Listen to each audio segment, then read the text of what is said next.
Welcome to the UFO Woman Show. I'm your host, Melisa Kennedy. And yes, we are still in the coronavirus quarantine. We're in week 2, and I am filming from my home and not in our regular WeBeam TV studios. But you know what? It's okay because the show must go on, and today's show is going to be a really good one. I have a lady that I kind of sort of know from growing up in West Virginia. She was in my neck of the woods, but she has been a major force in the UFO and contactee community. In fact, she's even coined the phrase exoconsciousness. Her name is Rebecca Hardcastle Wright, and she's joining me from Phoenix. Hey, Rebecca, how are you? Hello, Melisa. Thank you for inviting me. I love your set. Well, thank you. Thank you. I mean, this, we got to make do at home, and this is my makeshift TV studio, if you will. It's cool looking.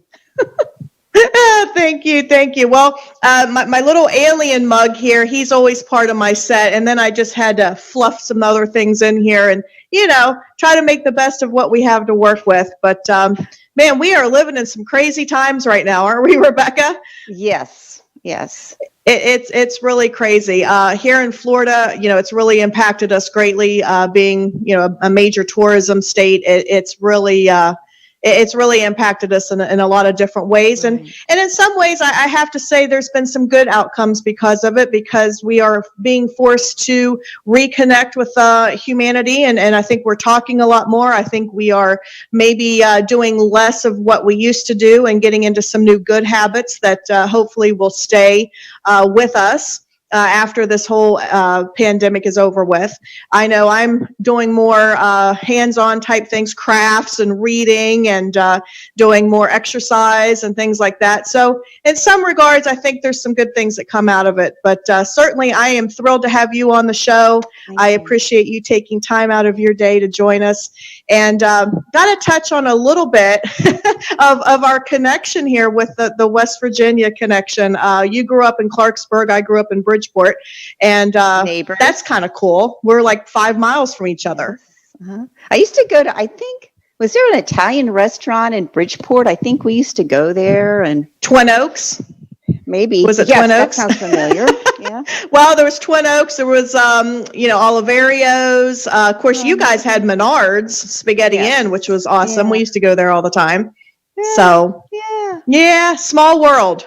I love West Virginia. It's such small a beautiful world. state. Well, could you tell our audience a little bit about your background before we get into this list? I have a list of questions that I want to be sure that I ask you, but could you give our audience a little background about what you have done prior to the exoconsciousness and all that? Just give us a little bit of background. Well, I've been an experiencer since I was a child. I'm one of those early childhood experiencers. My first conscious memory was of around 3 years old. And I've had bedroom visitations. I've had growing up on the craft. Since I grew up in West Virginia, and Clarksburg, it was rather small when I grew up there. And I was just allowed to run free. I was outside all the time. I was left the house in the morning and went out and played. And a very strange thing happened to me when I was probably like elementary school, or maybe even younger than that. I was playing outside and I went under the ground. I had one of those pulled under the ground experiences that people in Ireland and Scotland and England talk a lot about. And later on in my life, I figured out I had kind of a shamanic experience, but I had West Virginia is full of coal mines, so it's very porous land, as well as culturally amenable to that kind of experience. And but I had a very sensory experience of being pulled under the ground and then being popped up out of the ground, and that happened more than once. And I was also had craft connections, UFO craft connections, being on the craft as a sensory experience, beings in my bedroom. And then I moved from Dayton, and I actually lived in Buchanan for a while, for 2 years. Oh, I have okay. dear friends. Okay. Yeah, dear friends that live in Buchanan, and I lived there for a few years, and then we moved to Dayton, Ohio. And interestingly enough, my father, I told you, was a United Methodist minister, but before that, he was Evangelical United Brethren, and we got to Dayton, and he became the pastor of a German-speaking church in Dayton, and there were lots of engineers in Dayton. It was heavily populated by engineers because of Wright-Patterson Air Force Base and the Manhattan Project, parts of the Manhattan Project were there. There were just a lot of inventors. It was a little kind of Silicon Valley vortex, at pre-Silicon Valley vortex, I guess I would say, but heavily into engineering and science. And I often wonder as a child, were there people in our congregation that were part of Project Paperclip? I don't know. Oh gosh, boy, that's interesting. Yeah, but there were many, wow, many scientists there, many engineers. I mean, the biggest club in town was two clubs. The bicycle club, because Huffy Bicycle was there, and of course the Wright brothers and the bicycle shop. And then the second club was the engineers club. So okay. Oh my gosh, I can't believe you were right there in the thick of all the activity.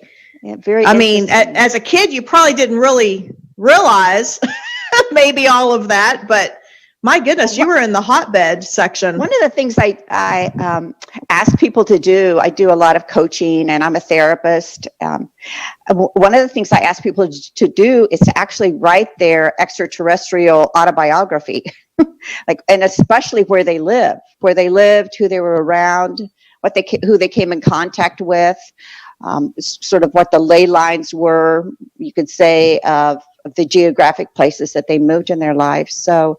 Yeah, it's a very interesting thing. And from Dayton, I was in Dayton quite a while. I actually worked in Dayton at Wright-Patterson at Wright State University, which was right next door to Wright-Patterson Air Force Base. They were neighbors. The land abutted. I was a university chaplain there for many years. So oh, wow. I knew many people. That's interesting. Well, do you recall seeing any unusual activity when you were around the base, or? Well, a funny thing about that is, I had all this extraterrestrial experience throughout my life, ongoing. I still have it today. And in 1997, I lived in Phoenix, and what year were you there? In 97, I moved to Phoenix in 92, so I was here in 97. And I was at that time a member of, a group run by Dr. Ruth Hover. She worked with John Mack and the peer group, John Mack, Leo Sprinkle. She became my mentor. That was another happenstance in my extraterrestrial autobiography.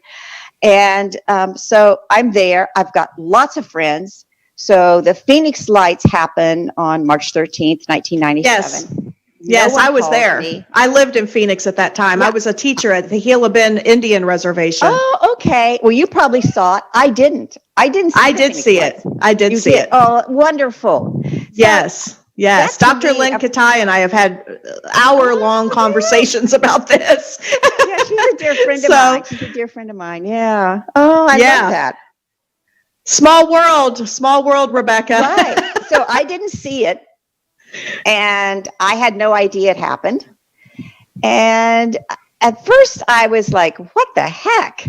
What's going on here? This is very strange. And then I realized something, because most of my friends who saw the craft all became craft researchers and became very involved in UFOs and researching different aspects of ufology. And I didn't. At that point, I'm very dedicated. I had been even before that, but I knew that my role was to be involved in consciousness, that I was to work in the consciousness aspect of ufology, and thus exoconsciousness was the result of that. I can tell your listeners real quick how that happened. Yeah, please. So it was in the early 2000s, so right after the Phoenix Lights, a few years after the Phoenix Lights. I'm a single mom, and I had 3 kids at home at that time.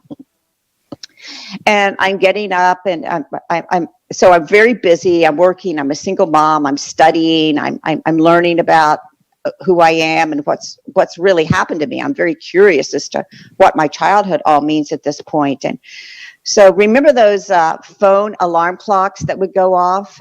Yes. And they had like the little button that you hit, like the snooze button. Yeah. So I'm hitting the snooze button because I'm thinking, oh my golly, I need like 5 minutes because I got to get up. Everybody's got to get to school. I've got to get everything ready for work, get the kids to school. I hit the snooze button. I fall back down on the pillow in my bed.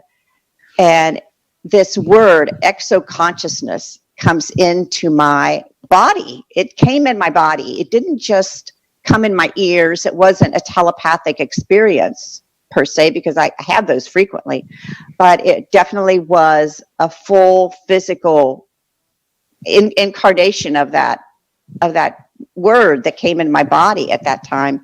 And from then on, I started working with it.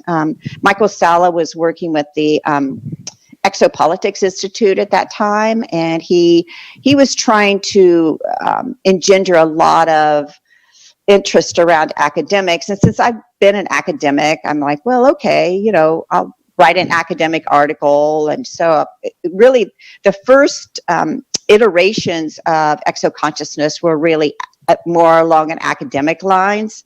So my first definition was exoconsciousness is the study of the extraterrestrial origins, dimensions, and abilities of human consciousness. And I approached it like that. So like interrelated then, where just looking at all the sources. I want to be sure that our audience understands. I understand what you're meaning, but I want to be sure that everyone watching, if you're new to this word or new to this concept, you're saying that the intergalactics or interdimensionals, they are, how would you describe it with the human race? They would intertwine. We as humans have an extraterrestrial origin. Mm-hmm. So right. Looking into the extraterrestrial seeding of the human race.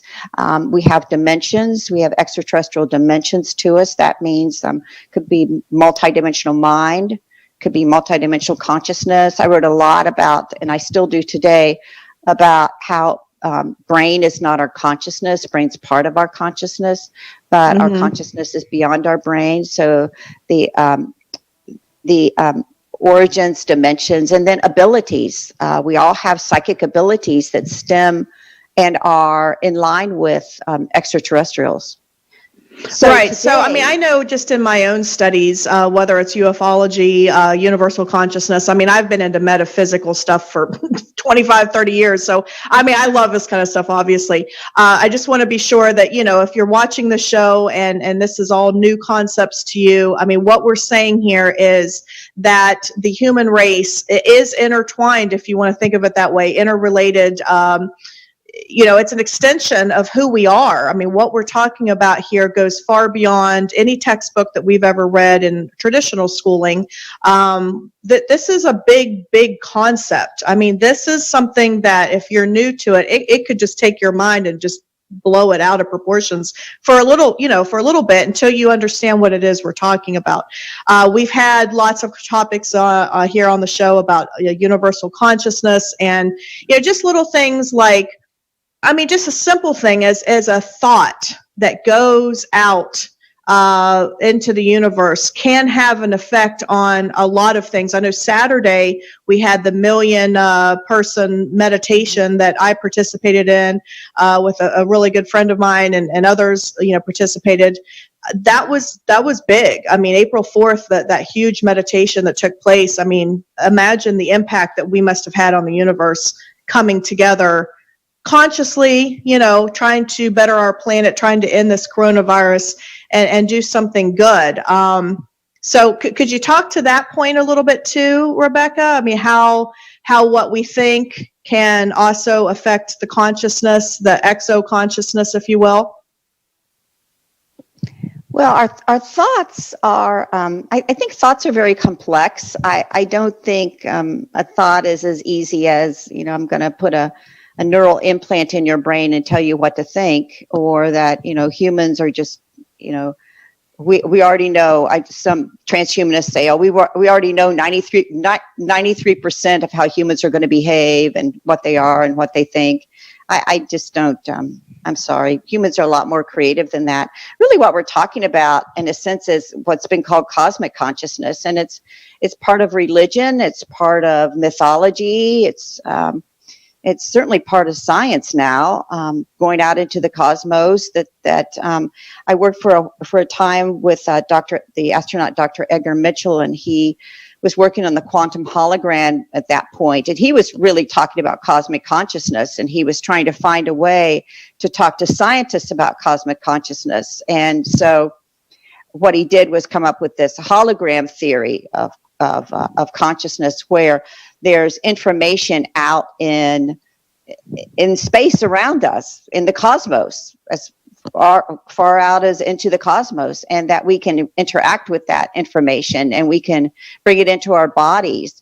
And for us with exoconsciousness, we believe that we receive this information, that we go out and solicit it actively, and that we translate it into what we need with it. So the second part of exoconsciousness for us, the next iteration of a definition, was that exoconsciousness is an innate human ability to have contact, communication, and most importantly, co-create with extraterrestrials and multidimensionals.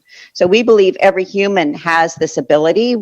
It's their choice whether or not they want to use it and develop it, or if they just want to ignore it, that's fine too.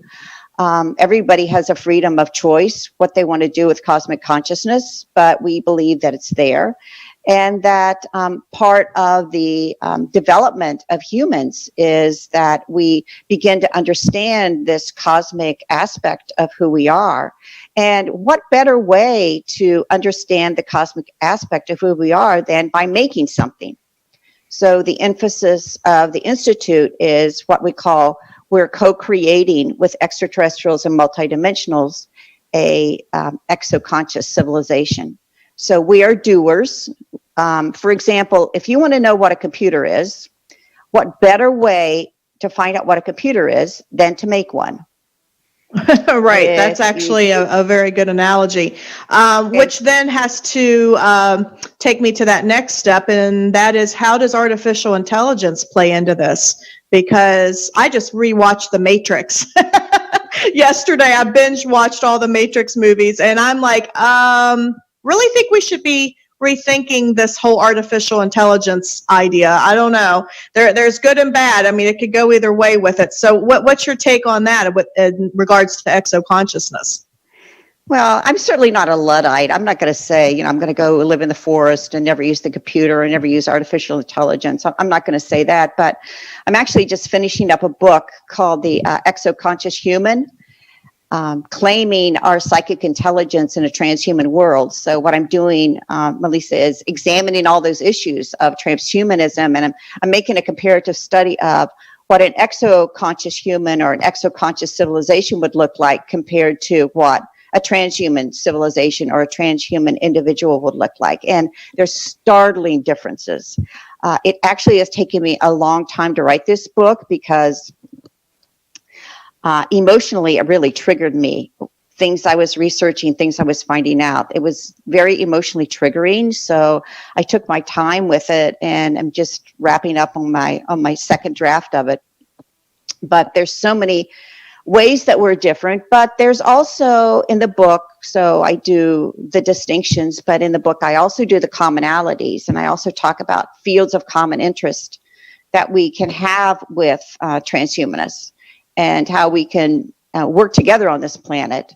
But there definitely are distinctions. I would go as far as to say, after all of my research, that if we would move into a complete transhuman civilization, which I don't think is going to happen, or I don't think is possible for a number of reasons that we can go into. But if we would, that would be the issue of the survivability of human consciousness at that point. Okay, so what's your take then? Why do you think that that's not a possibility? I'm just curious because you've studied this, you've researched this extensively. I've had the department head of artificial intelligence for IBM on my show, and the whole entire topic of conversation was how AI is going to basically take over in less than 5 years. Oh, yeah. So just curious, what's your take on that? Like, where do you see the transhuman versus the exoconscious human? In terms of the transhuman takeover? Yeah. I have a couple reasons for thinking that. And I did think that for a long time. I'll be honest with you. I thought about that quite a bit. But working for Edgar Mitchell, I was moved to Washington, D.C. to work with Dr. Mitchell. And when you're in D.C., you always run into people that are involved in DARPA or, high level work. And I had more than one meeting with a person. I'll just give you an example. I had a conversation with a woman that worked for DARPA. I met a lot of these people actually when I would go to yoga class. They'd come in yoga class and I'd like strike up a conversation with them because, everybody's relaxed after yoga. They kind of would open up and talk to me. So we're walking outside in the parking lot. I'll never forget this day. And she told me she had worked with AI consciousness projects in DARPA, and she'd been there for 20 years. I said, wow, that's really impressive. How's that? And I told her my background, and I was interested in consciousness as a researcher, and what I was doing with Dr. Mitchell, and kind of put some credibility there. And I said, well, how's it going for you in your work with consciousness and AI? And she goes, we're stuck. I said, really? She goes, oh yeah, we're stuck. She said, we have a fundamental issue with consciousness, and you probably will never hear that publicly. And I said, oh, what's your issue? Is it because it's not in the brain? It's beyond the brain? And she goes, yeah, precisely. Oh, that's interesting. So and kind of a good thing in a way, because that's a fundamental element that we humans have that no machine has as of now, at least that we know of. But I don't know, that could change. That could change pretty quickly. Well, sure, it's going to change possibly, because if that all depends on the path you choose to live your life. That's why we're doing this exoconsciousness, is because we feel like we need to be offering people an option, and giving people information of you can go down the transhuman path with blinders on and not even know that it happened to you. Right. Oh, that's for sure. That is for sure. And that's part of the mission here with the UFO Woman show. Is as an educator, I used to be a school teacher for years, and I feel like I'm still continuing, my path as a teacher, just in a different way. But I'm all about getting information out there, and be your own judge, because some of this is not for everybody, and some of it might open someone's eyes to thinking differently and to researching these topics that we're talking about. So you talk about the Institute. It's a nonprofit, correct? Mm-hmm. It's a nonprofit organization. What are some of the missions that you guys have there at the Institute? What's some of the services? What's some of the missions that you have? Well, our primary mission is to support and advance all types of innovations and inventions that are co-created by humans and ETs and multidimensionals. So we are supporting innovations in education, health. There's a lot of healers in our community, a lot of educators like yourself.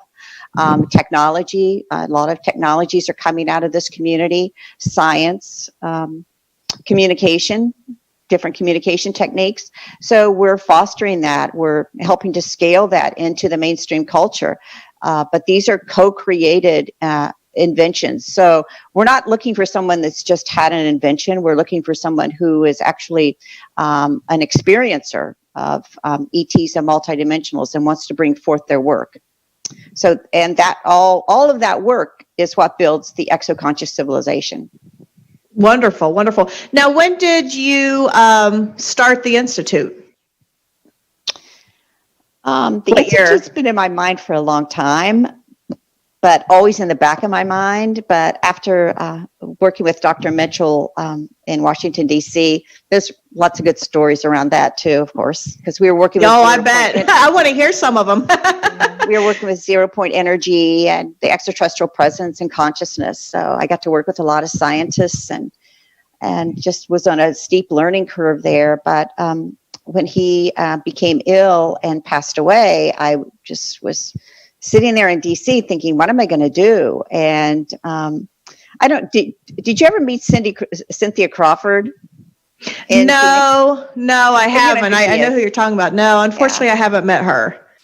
So Cynthia was one of the people. She called me up one afternoon and she's like, Rebecca, what are you doing? And I said, just kind of trying to find out my next step. And she goes, oh, you have to start a group. You need to start a group. And I'm like, okay, I think so too. And so I was, how you put those signatures on your email? Yeah. So I'm like figuring out my signature and I'm emailing back or texting back and forth with messaging back and forth with a friend of mine here in Phoenix. And she goes, oh, here's your signature. And she sends me this thing and says, Rebecca Hardcastle Wright, founder, Institute for Exoconsciousness. And I had never said to her, I wanted to do that. And so my gosh, everything was kind of coming at me fast and furious. So what I did was really quite simple. I had a lot of colleagues all across the world. And so I just set up a mastermind. I sent them all an email and I said, hey, you want to have a mastermind and talk about who we are as experiencers, but what we could do with it together as a group. And we gathered and talked about it. And in the meantime, then my husband and I moved back to Phoenix and I established the Institute here in Phoenix. Wow. And now we have a board of directors and it's all official. And we're actually putting out, your listeners might be interested. We put out a newsletter every month or two. Okay. And they can sign up for it on the website? Sure. You can sign up on that website, the exoconsciousness.com, or just email me, rhardcastlewright@gmail.com. Okay. And what does the newsletter, what do you normally put in your newsletter? So what we're doing this month is we always have exoconscious entrepreneurs that we feature, like what they're doing. This is a first step. And then we feature educators or people with inventions or artists. We have a lot of artists that are in our community. And then we do conferences, feature different conferences that people are hosting, and just the work in general they're doing. But this month, I'm going to be sending it out this week.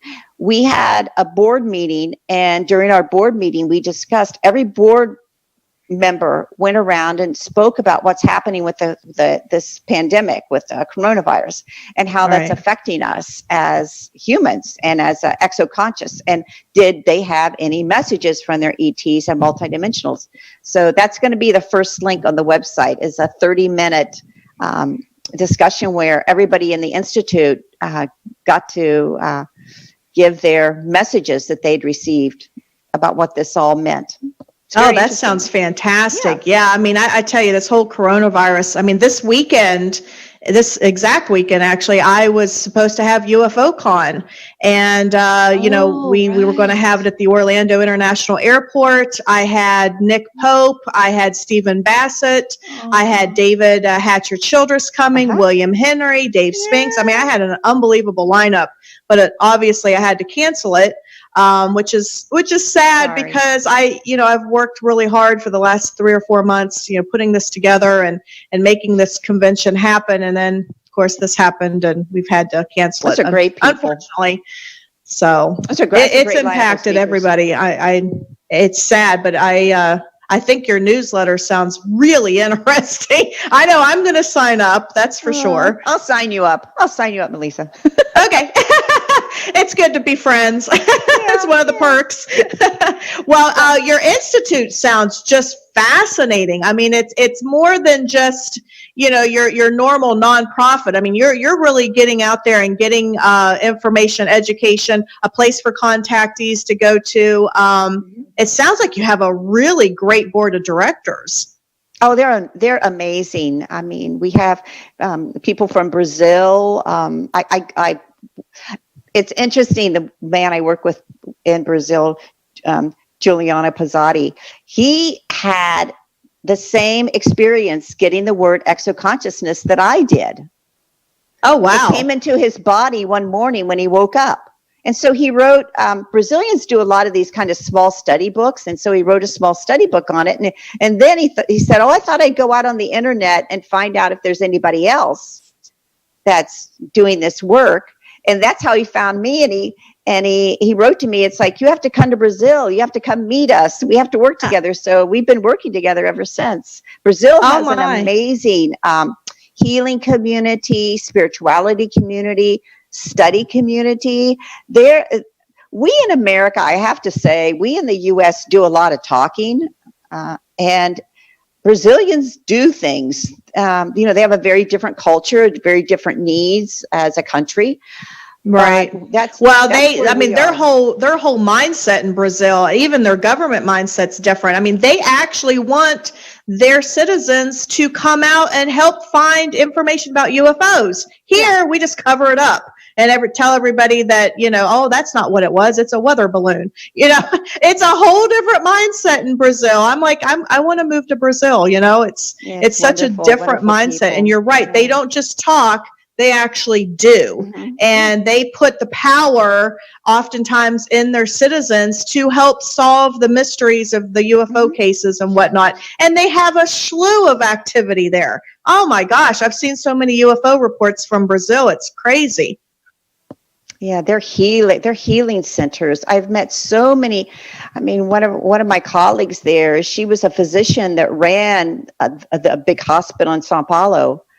And as a physician, she was like head of physicians, but she also, on her quote time down and on the weekends, she and her partner ran this amazing healing clinic in Sao Paulo for people that couldn't afford. So people would come and they would bring themselves and their pets, and they would come and heal. So I'm in this healing clinic, and it's sort of church pews where people would sit and wait to be treated. And then they're taken then eventually to a back room, and they took me in the back room, and in the back room were three practitioners. One was healing with aquatic beings. One was healing, she was a shaman from the Amazon. And then one was healing, I believe, with a mantis being. And they had some of the people hooked up to, electrodes so they could monitor and do a scientific research as to what was happening in their body as they were doing this healing. So then they transfer from that healing into a large Reiki room where there's probably, 20 or 30 Reiki beds. And then you receive a Reiki treatment. Yeah, I do Reiki, and that's fascinating. Oh my gosh! So they're really Reiki involved in the metaphysical, the consciousness, UFOs, intergalactics. I mean, their culture is different. I mean, you touched on that. Their culture is completely different than ours here in America. They're much more open. Yeah. We also have healers here in like Sheila Seppi, Spirit Way Wellness in Vail, Colorado, Eagleville, Colorado. She's on our board. She's doing remarkable cosmic inventions, using remarkable cosmic inventions of healing that she's working with. Maya Christabel in Maine. Darlene Vandegrift is in New York State. She works with Council of 28. And that Council of 28, she receives a lot of messages from. So that will be included in the newsletter, on the audio from the newsletter. Rodolfo de Oliveira is Brazilian, but he lives in Portland, Oregon, and he does a lot of spirituality. He's really led me to understand more deeply, speaking about an exoconscious human as a sovereign, morally autonomous individual. And so I work a lot with Rodolfo around moral autonomy and what that means to be morally autonomous. See who I'm forgetting. Nicole Richmond. She's a member of the First Nation. She's an attorney in Canada, a member of the First Nation in Canada.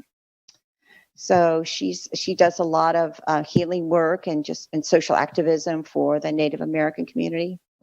Nice, nice. Oh, that sounds fantastic. Well, your board is just stellar. I mean, my goodness, you have an incredible board. That's awesome. Well, you mentioned the Council of 28. So explain to our audience exactly what that is, because I'm sure there's some people out there that don't know what we're talking about, the Council of 28. Well, throughout extraterrestrial literature, actually throughout religious literature, Jesus had 12 disciples, there's always been this idea that, when you go into a religious experience or when you go into cosmic consciousness, that you encounter groups of beings, not just a being, but you could encounter a being, but it's often times you encounter groups of beings. So there's certainly been talk about, I wrote in my book, Exoconsciousness, Your 21st Century Mind, I wrote about the early groups that I worked with. Council of 9, a Council of 12. Darlene Vandergriff works with the Council of 28.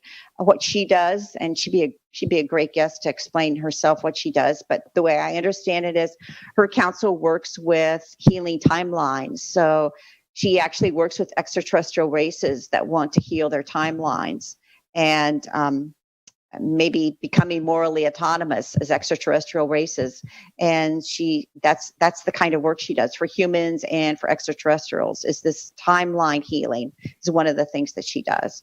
But she also has been working with the State University in New York on an astrosociology course. So there are astrosociology courses in America that are looking at these topics.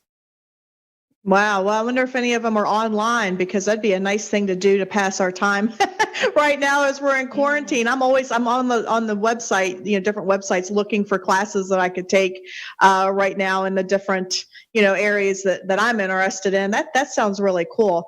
Well, I'm looking down through my list of questions, and there's one topic that we haven't touched on yet, and we've got about 15 to 20 minutes left here, Rebecca. And one of the things I want to talk about for sure is CE6.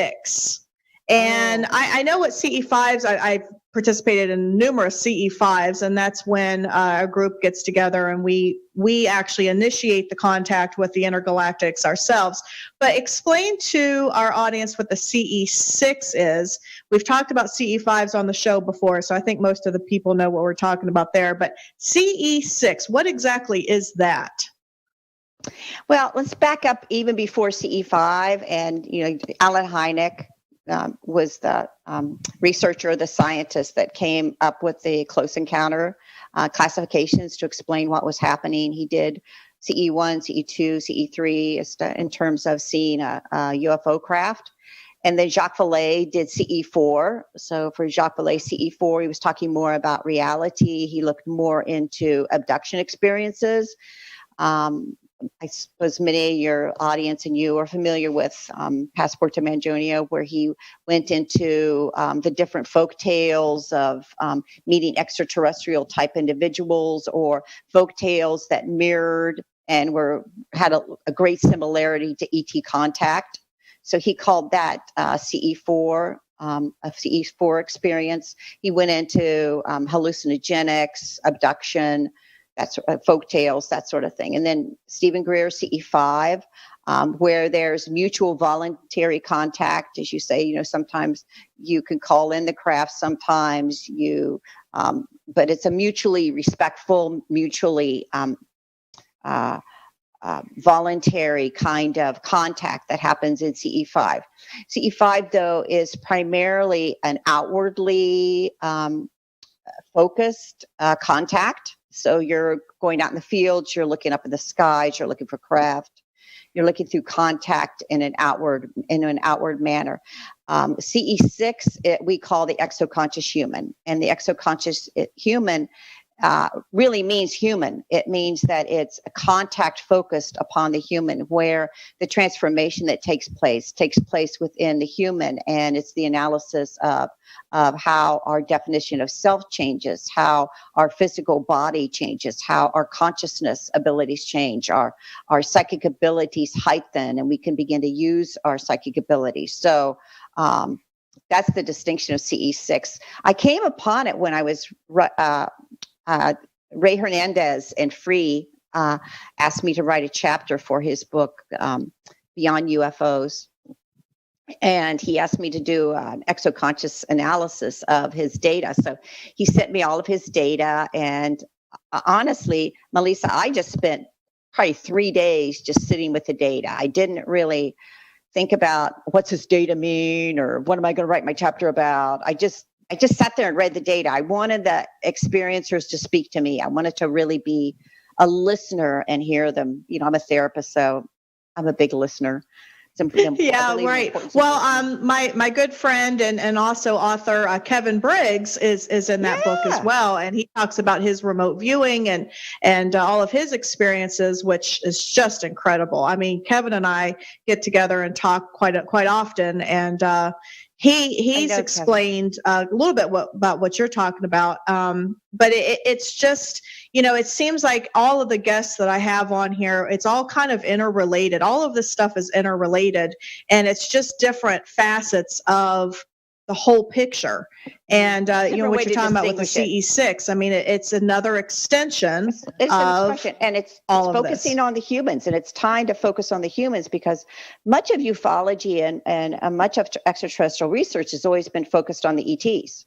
Right, and the crafts. Yeah, you're right. And there's just so much more to that. That's kind of like surface stuff that I would consider like on the surface type of stuff. But what we're doing here, and Rebecca, you're doing a fantastic job, is you're diving way beyond the surface, and you're taking this to a whole nother level through your institute, through your books. And you've written how many books? I kind of lost count because you have so many. Just a few. Just a few. You're being modest. You have quite a few. And I look forward to reading those here soon because I'm running out of reading material. I've kind of gone through my UFO library. I've gone back and reread a few. I was going to tell you a great Kevin Briggs story. This is how I met Kevin please Briggs. Share.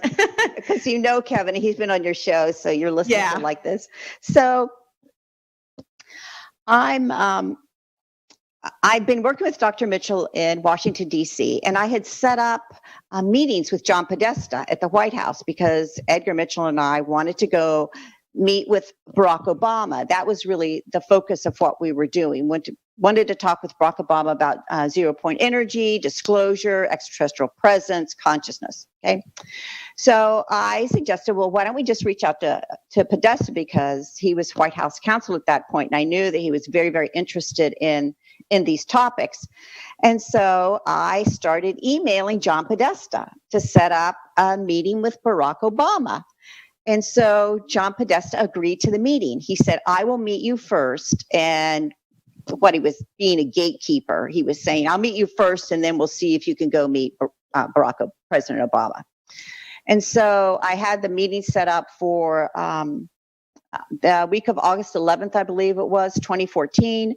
And Dr. Mitchell had started to become ill and had to cancel and couldn't come to the meeting. That was a really hard thing for me. So I had kind of let that go, and we worked a little bit after that, but his health was such that we wasn't really possible to work together as much anymore. So I let that go. And then in 2016, I wake up one morning, so this friend calls me on the phone and says, you know, get out of bed, turn on your computer. All of your Podesta emails are in WikiLeaks. So my gosh. So you were on WikiLeaks. Wow. Yeah, so all of my emails to John Podesta were on WikiLeaks. So they were written on behalf of Dr. Edgar Mitchell and myself, but they were all on WikiLeaks. And so kind of went through that period. And then I began to have the first beginnings of starting the Institute. And so Kathleen Martin, you know Kathleen, I'm sure. Oh, yeah. Yeah, she's so sweet. Yes. So she writes me this email and she goes, there's a man that has a message for you from Dr. Mitchell. And can he send it to you? And I'm like, yeah, sure, that's fine. So Kevin Briggs sends me this email, tells me that he was out walking his dogs, big dog lover, in Florida, and this huge rainbow came. And Kevin Briggs did not know me, did not even know of me, knew nothing about me at this point. And he said, Dr. Mitchell's voice came out of the rainbow and said, you have to get a message to Rebecca Hardcastle Wright. You need to get a message to her. And the message was that it was time for me to leave Washington, D.C. and move on. And other people were coming in, but I had other things to do. And it would be much healthier for me if I would move out of D.C. and move on with what I was doing. Oh, so that's how I became friends with Kevin Briggs. Oh my gosh. Well, it's funny because when I mentioned to him that you and I have this real connection with Bridgeport, Clarksburg, West Virginia, where we grew up. I think our parents somehow maybe knew each other, and I think maybe even know my mom in some regards. But anyway, when I mentioned to him that I was going to have you on the show, he was like, I'll be curious to see if she mentions what message I had for her, and you just validated. Of course that. I would. It was one of the real milestones, and because when you're getting ready to move, you're like, oh, should I? Shouldn't I? You know how that is. Oh yeah, your pros and cons, right? Mm-hmm. And his message was just so affirming. I just love Kevin. He's a great friend. Oh, he's awesome. He's awesome, and he's been. Well, he's been a real integral part in my journey because I not only publish his books, but I also, have become a good friend, and I have him come down for my UFO meetings at Books A Million quite often. And I've been on the show twice. He's awesome. He's a cool guy. Here's what I'm learning. We are part of this UFO community, whatever label you want to call it, but we're part of this little circle. And it's fascinating to me to find out how we are all interconnected and we are all getting these little synchronicities that bound ourselves to each other. And it really becomes another layer of validation that we are on the right path, Rebecca. You are doing, wonderful job with the Institute. I'm doing, media, the show, all this other stuff, UFO Con, and everything has a place in this puzzle. And this puzzle is bringing to light the information that we so sorely lack as humans as to what we really should be doing, what our focus should be, and how we relate to the universe. I mean, that's just been under lock and key forever. And we've been given misinformation. We've been misguided oftentimes. And I just feel like all of us are little warriors in this mission. And we all have our own special gifts and talents and knowledge and experiences. But it's the whole picture. All of us are playing a part in this awakening, if you will, this time that that we're going through. And I mean, I think this whole coronavirus, for me anyway, is even more time to be focusing on what matters and continuing our mission to get this word out to the public. And people like you, Rebecca, are just a blessing because you're out there on the front lines as well. And you've got this institute, which is fantastic. If someone is watching, Rebecca, and they want more information, or they would like to give to the organization, or become a member, or just want to get involved, what should they do? What's some of the steps that they should take to reach out to you? Just email me. You go on my website and email me on the contact page, or email me on my rhardcastlewright@gmail.com. Really easy. My email is all over the web. So, and actually, my phone number is on WikiLeaks. So. Oh my goodness. So you are an open book, my friend. That contact information is just all out there. It's all out there, whatever. Oh my goodness. I can't believe that story. Wow. What a story that is. So you really, I mean, I didn't know that you had such involvement with the White House and all that. That's fascinating. That really is. Thank you. Yeah, thank you. Yeah, that was an interesting. I mean, not too many people can say that, Rebecca. I've got a lot of good DC stories too. Oh, I'm sure. Well, so do you know Stephen Bassett then? I've known Stephen Bassett for years. I mean, I've been in Yeah, this for well, like of course, he 20 came to plus my years. first UFO con, and I had him and Nick Pope. They came over to my house, and we stayed here for several hours after the convention, and just chit chatted around my kitchen table. And it was kind of surreal for me because, it was really my first time of kind of having a mastermind meeting, if you will, behind closed doors in the privacy of my own home, and oh gosh. It was a moment. It was my birthday too. So I'm like, hey, what better birthday present than to sit here and talk to these guys and, really get some information and give me an opportunity to get my ideas and my thoughts and my experiences out to somebody that's not going to judge me or, make fun of me or whatever, but actually can relate to what I'm saying and maybe even give me some further insight into my own experiences. I mean, being in West Virginia, we both have had experiences, and there's something about it's that not state. well. We don't talk about it. I mean, I don't know. I'm sure you were the same way I was growing up. We don't talk about that kind of stuff. Mm-hmm. But it is a very psychically attuned culture. I think that whole Scotch-Irish. English culture. I mean, England's full of esoterics and people that are proud to be strange. And it's part of that. So, of course, it's a natural cultural thing. It's just not talked about very much. But you mentioned how to get in touch with our institute. I want to make clear we have two initiatives right now. One initiative is the Exoconscious Entrepreneurs, where we are hoping to bring new inventions and services into the mainstream. And the second one is an IXO Academy, where we'll be teaching, and they blend with each other. So if you're an inventor, you might also want to be a teacher and vice versa. So those are our two main platforms. And we are in the process of right now our official website is exoconsciousness.org, and you can get in touch with me through that. I answer most of those emails also, but my personal website is exoconsciousness.com. So either one of those will work.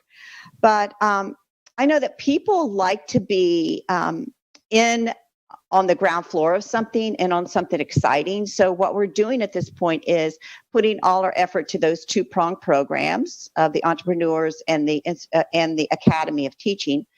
So we also want to be rolling out a new website platform that can be bigger and accommodate that a lot better. So if you want to be on the ground floor, please reach out to me. If you can donate, we would so appreciate any kind of financial participation that you could make, because this is going to be the Institute's going to be an exciting thing for people.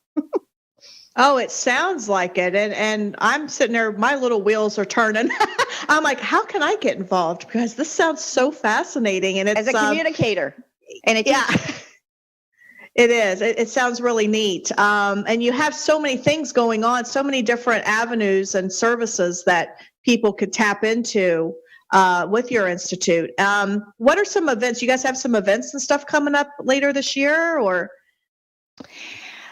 Many of us are going to be in South Dakota at the Consciousness and Contact Conference. It's run by Mia Faraletto. Some of us are going to be at that. And then when is that? What's the date? That's in July. All that's going to be on the newsletter. All of that's on the newsletter if you want to sign up for it. And Sheila Seppi, I believe, in September or October, this fall is having a conference in Colorado that many of us will be also attending. So those two. But here's the exciting thing. I'll say it real fast because I know time's running out. But one of the things we envision as we get started, as the website gets built and we begin to have conferences, is that we're not going to really have conferences around speakers. We're going to have conferences around doers. So it's going to be a working conference. So you're going to expect, if you're a healer, you will go to the conference and be taught by other healers. Oh, nice. Inventor, so really hands-on experiences. Right. We're a hands-on group. It's not just about ideas. This is really about applications and implementing ideas. Oh, wow. Well, that sounds fantastic. Wow. I'm excited. I can't wait. Like I said, I want to be part of your newsletter group, and definitely want to get some more information about how I can get involved, because it sounds fascinating. Your book, you said you're in closing. We got about a minute and a half left. Your book, when do we expect your new book to come out? I think probably, so this is spring, probably late summer, early fall. It's going to be called The Exoconscious Human. I also have Exoconsciousness, Your 21st Century Mind, and Exoconscious Humans, Guiding Our Spacefaring Future. I wrote a book about how exoconscious humans should be involved in space travel and in space research. Wonderful. Well, I tell you what, when your new book gets ready to come out, I'm going to have you back on, and hopefully I'll get a copy of it and be able to read through it and be able to talk about that book on the next time that you visit with us here on the show.